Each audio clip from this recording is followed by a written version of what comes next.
భరణి గారు ఆంధ్రప్రదేశ్‌లో వైజాగ్‌లో ఒక మిడిల్ క్లాస్ ఫ్యామిలీకి జన్మించారు.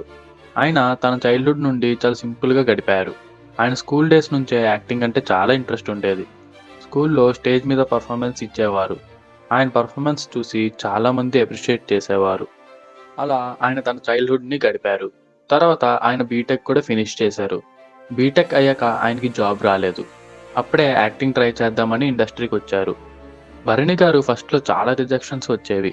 తర్వాత 'స్రవంతి' సీరియల్‌కి హీరోగా ఆడిషన్ ఇచ్చారు. కానీ డైరెక్టర్‌కి భరణి గారిలో ఒక విలన్ యాంగిల్ కనిపించింది. వెంటనే ఓకే చెప్పి విలన్ రోల్ ఇచ్చారు. ఆ సీరియల్ ఎంత బ్లాక్ బస్టర్ హిట్ అయిందో మనకు తెలుసు.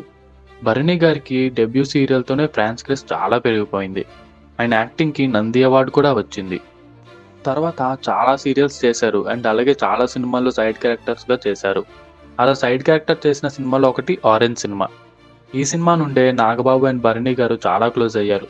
బెస్ట్ ఫ్రెండ్స్‌గా అయ్యారు. 2015-16 టైంలో భరణి గారు ఒక సినిమాకి ప్రొడక్షన్ చేద్దామని ఇన్వెస్ట్ చేశారు. కానీ ఆయనకి ప్రొడక్షన్‌లో ఎక్స్‌పీరియన్స్ లేకపోవడం వల్ల లాస్‌లోకి ఎళ్ళిపోయారు. ఆ సినిమా కూడా ఆగిపోయింది. భరణి గారు డిప్రెషన్‌లోకి ఎళ్ళిపోయారు.